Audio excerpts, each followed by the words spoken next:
Hi guys WhatsApp, কী অবস্থা সবার? আশা করি সবাই খুবই ভালো আছেন আর সুস্থ আছেন। আমি হচ্ছি বাংলাদেশ থেকে বলতেছি।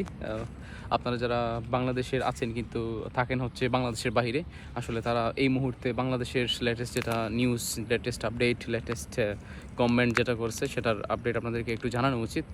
কারণ এখন বিকাল বাজে হচ্ছে, আজকে হচ্ছে আদালতের রায় ছিল, সুপ্রিম কোর্ট আজকে রায় দিছে। আজকের রায় যেটার ফলাফল আসছে সেটার আসলে আমরা কি বলবো এখন, ওইটা কি চাই, আমরা কি চাইছিলাম? এখন যে পর্যায়ে আন্দোলন গিয়ে পৌঁছাইছে, অলরেডি আপনাদেরকে আমাদের আন্দোলনের লেটেস্ট আপডেটটা জানাই। লেটেস্ট আপডেটটা হচ্ছে ইন্টারন্যাশনাল মিডিয়াতে শুধুমাত্র খবর এই পর্যন্ত পৌঁছেছে যে 114 জন আমাদের স্টুডেন্টস প্রোটেস্ট করতে গিয়ে মানে ডেড হয়ে গেছে, মারা গেছে, শহীদ হয়ে গেছে। তো কিন্তু আনকাউন্টেড, মানে কাউন্ট করা হয় নাই এমনও ধরেন 200+ স্টুডেন্টস হবে, 200+। আর ইনজুর্ড তো ভাই আনলিমিটেড, ইনজুর্ড তো ভাই আমার নিজের ভাই ব্রাদারে হচ্ছে 8 থেকে 10 জন ইনজুর্ড আছে। এখন ওইটা তো আর ইনজুর্ড তো আর কাউন্ট করা হবে না। এখন আজকে আদালতের রায় আসছে, সেটা হচ্ছে যে কোটা সংস্কার যেটা আন্দোলন, সেটার একমাত্র কারণ হচ্ছে কোটা সংস্কার করা।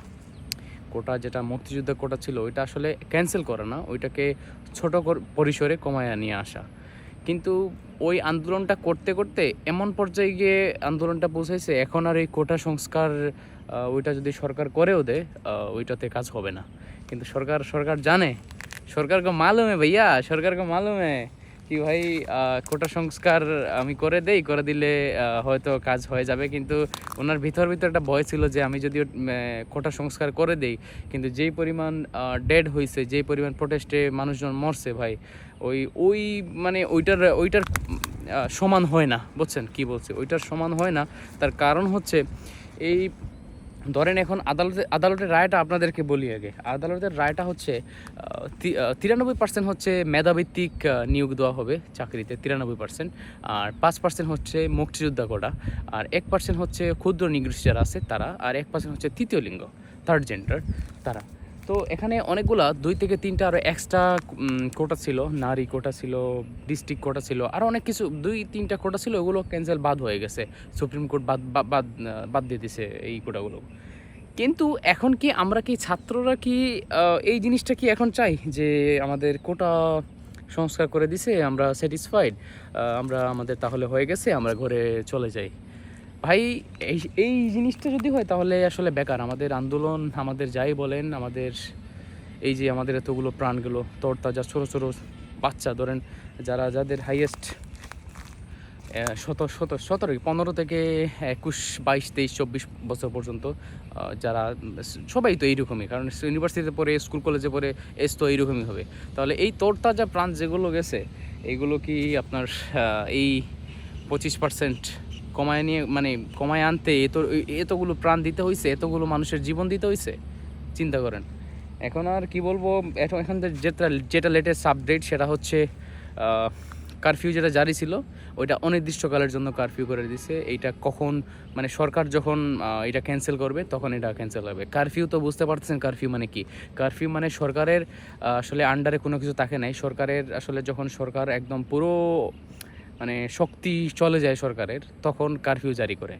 মানে সরকারের আর পারতেছে না, তখন কারফিউ জারি করে আপনার বিজিবি, মানে বর্ডার গার্ড যারা আছে, বর্ডার গার্ড বাহিনী, তারপর হচ্ছে সেনাবাহিনী, ওইসব মাঠে নামায় ফেলে। ওইটাই হচ্ছে মেইন ইয়ে। কিন্তু কারফিউটা এখন করে দিয়েছে, বুঝতে পারছেন? আদালতের রায়ের পরে কারফিউটা অনির্দিষ্টকালের জন্য করে দিয়েছে। এখন চিন্তা করেন কাহিনী কোন দিকে করতেছে, কী করতেছে। আসলে আমরা তো ভেতরের খবর কিছু জানি না। আর আমি এখনও পর্যন্ত কোনো খবর পাই নাই আন্দোলন এখনও শুরু হয়েছে কি না, ওইটা এখনও খবর পাই নাই। কারণ নিউজ চ্যানেল তো আর কিছু নাই, ইন্টারনেট নাই, কিছু নাই। এখন যেটা লেটেস্ট আপডেট, কি বলবো ভাই, এত মজার কাহিনী হইতেছে এখন। ইন্টারনেট সংযোগ, তারপর আপনারা মোবাইল নেটওয়ার্ক, এসবের জন্য দায়ী করা হচ্ছে দুর্বৃত্তরা নাকি আপনার ডাটা সেন্টারে অ্যাটাক করছে, ডাটা সেন্টারে আগুন ধরাই দিছে, এই জন্য ইন্টারনেট নাই। ভাই সিরিয়াসলি, ডাটা সেন্টারে আগুন ধরাইলে আমাদের ওয়াইফাই কেন যাবে ভাই? টাওয়ার কেন কাজ করবে না? ওগুলো তো সাবমেরিন কেবল ভাই। আপনারা কি আমাদের কি উল্লু কা পাট্টে সমঝে ক্যা? সিরিয়াসলি আইসা কাইসে হোগা? তো এই হচ্ছে লেটেস্ট আপডেট। আর এখন দেখতে পাচ্ছেন পেছনে একটু সুন্দর এই তো এখানে হচ্ছে ইন্ডিয়া, মেঘালয়। আর হ্যাঁ, একটু আপনাদের সাথে কথা বলতে চলে আসছি এইদিকে, যেহেতু বিকাল টাইম। আর মুভমেন্ট জানি না ভাই, কারণ অলরেডি এখন একটা কাহিনী শুরু হয়েছে। অপোনেন্ট, বিরোধী দলীয় জোট যারা আছে, বিএনপি, জামায়াত, শিবির, তো তারা নাকি খুব ইয়ে করতেছে, আন্দোলন করতেছে, মারপিট করতেছে ঢাকায় প্রচুর। এজন্য সরকার আরও একটু হিলে ডুলে গেছে, ওইটা হচ্ছে সমস্যা।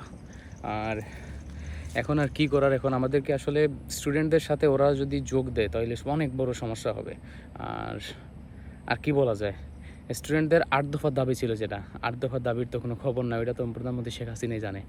8 দফা দাবি ইম্পসিবল, মনে হয় না ওইটা মানবো ওটা। কারণ 8 দফা দাবি যদি মাইনা ফেলে তাহলে শেখ হাসিনার অনেক প্রবলেম হবে। কারণ ওর এই 8 দফা দাবির মধ্যে ম্যাক্সিমাম যে জিনিসগুলো ওর নিজের ঘরের মধ্যে মাইল লেগে যায়, বুঝছেন, একটা পরিবারের মধ্যে ঝামেলা লেগে যাবে, এরকম কাহিনী। তো ঠিক আছে, এই হচ্ছে আপডেট।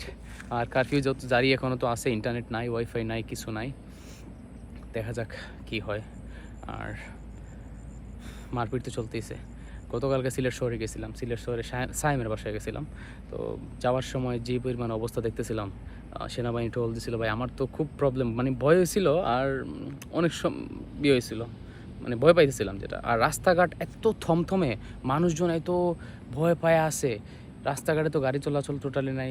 সিলেট শহরে মানুষজন ভয়ে বাসার মধ্যেই ভয় পাইতেছে, এরকম কাহিনীটা চিন্তা করেন কোন লেভেলের সিচুয়েশন এখন আমাদের।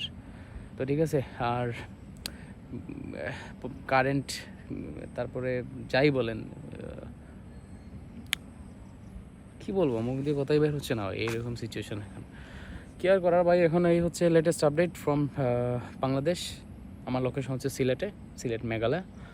তো ঠিক আছে, সবার সাথে দেখা হচ্ছে আবার পরবর্তী ভিডিওতে। যদি কোনো খারাপ খবর আছে তাহলে আপনাদের সাথে অবশ্যই জানাবো।